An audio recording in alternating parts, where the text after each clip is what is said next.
वसुदेवसुतं देवं कंसचाणूरमर्दनं देवकी परमानंदम कृष्णम वंदे जगद्गुरु। आप सभी को जय श्री कृष्ण।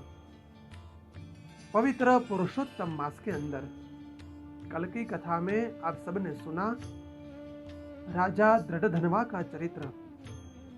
वन में से आने के बाद राजा शोक मग्न हो गया। किसी के साथ न तो कुछ बोलता था न कुछ बातें करता था। यहां तक उसकी पत्नी ने भी उसको पूछा, फिर भी उसको कुछ भी नहीं बताया। आज की कथा में भगवान नारायण बोले, चिंता से आतुर राजा दृढ़धनवा के घर वाल्मीकि मुनि आए, जिन्होंने परम अद्भुत तथा सुंदर रामचंद्र जी का चरित्र वर्णन किया है। राजा दृढ़धनवा ने वाल्मीकि मुनि को दंडवत प्रणाम किया, आसन पर बिठाया, उसके चरण धोए और उस चरण उद्दक को एकदम हर्ष के साथ अपने मस्तक के ऊपर धारण किया और उस शुक पक्षी की बात याद करता हुआ एकदम राजा को वो बात याद आ गई। शुक पक्षी ने क्या कहा, स्मरण आया, एकदम आनंद में आ गया।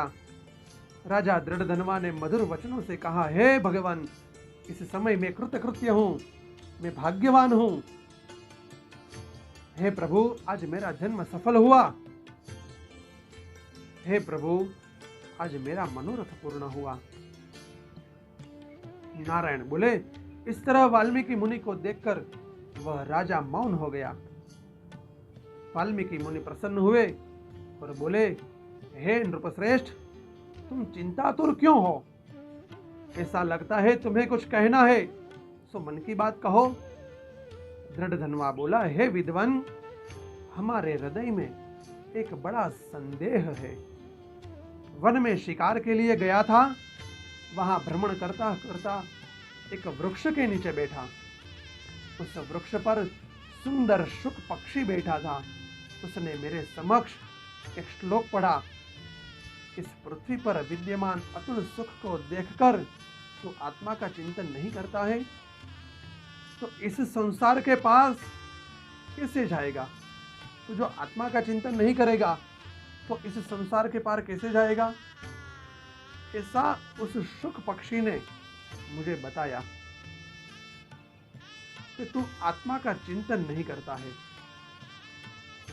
इस अतुल सुख को बस देखता है। हे ब्रह्मन, उस पक्षी ने क्या कहा मैं समझ में नहीं आया, मेरी तो समझ में नहीं आया। हे ब्रह्मन, मेरे संदेह को आप दूर करें। हमारा राज्य सुख, सुंदर पुत्र, स्त्री, हाथी, घोड़ा, हे ब्रह्मन, ये सब अतुल समृद्धि हमें किस पुण्य से प्राप्त है? राजा दृढ़धनवा के वचन सुनकर वाल्मीकि मुनि ने प्राणायाम किया, ध्यान में बैठ गए। ध्यान में से जगने के बाद समाधि के बल से बोले, हे नृपश्रेष्ठ, अपने पूर्व जन्म का चरित्र तुम सुनो। पूर्व जन्म में आप सुदेव नामक ब्राह्मण थे, धार्मिक, सत्यवादी, वेदाध्ययन में संपन्न, विष्णु भक्ति में परायण रहा करते थे। तुम्हारी गौतम ऋषि की सुंदर कन्या गौतमी नाम की पत्नी थी। गृहस्थाश्रम धर्म में बहुत समय बीत गया, परंतु तुम्हें कोई संतान नहीं हुई।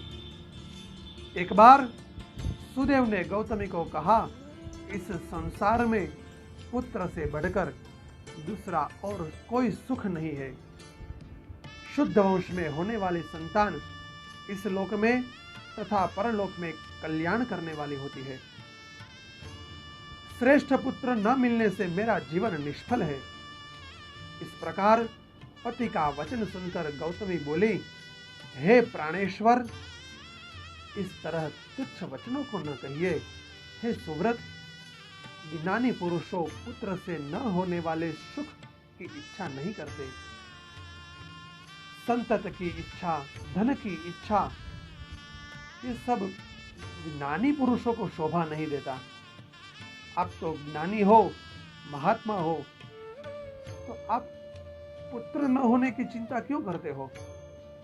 फिर भी हे ऋषि, हे ब्राह्मण, हे स्वामी, करदम ऋषि ने जिनकी आराधन कर पुत्र को प्राप्त किया, उसी तरह आप भी तप करो। गौतमी के वचन सुनकर ताम्रपर्णी नदी के तट पर श्रेष्ठ तप किया। 5-5 दिन के बाद सूखे पत्ते तथा जल का आहार करता था। इस प्रकार सुदेव ब्राह्मण ने 4000 वर्ष तक तप किया। इस तपस्या से तीनों लोग कांप उठे। इतनी भारी तपस्या की, केवल सूखे पत्ते और जल पीना हो, वो भी 5 दिन के बाद। 5 दिन तक ऐसे ही रहता था। हमारे में तो अभी ऐसा रहता है कि एकादशी आती है, सोचते हैं अभी जल्दी द्वादशी कब आए, जल्दी ये दिन निकल जाए तो हमको भोजन मिले। और वो भी एकादशी में निराहार तो नहीं रहेंगे, कुछ ना कुछ तो चालू ही रहेगा हमारा। फिर बोलेंगे हमको भगवान मिले। कैसे भगवान मिल सकते हैं? सुदेव नामक ब्राह्मण ने इस तरह 4000 वर्ष तक तप किया, केवल सूखे पत्ते खाकर। ब्राह्मण की उग्र तपस्या देख भगवान गरुड़ पर सवार होकर प्रकट हुए। प्रसन्न मुख मुरारी को देखकर सुदेव शर्मा ने साष्टांग प्रणाम करता हुआ बोला। क्या बोला वो कल की कथा में आएगा। आज की कथा को हम यही विराम देते हैं। इति श्री बृहन्नारदीय पुराणे पुरुषोत्तम महात्म्ये चतुर्दशोऽध्यायः। बोलो पुरुषोत्तम भगवान की जय। जय श्री कृष्ण।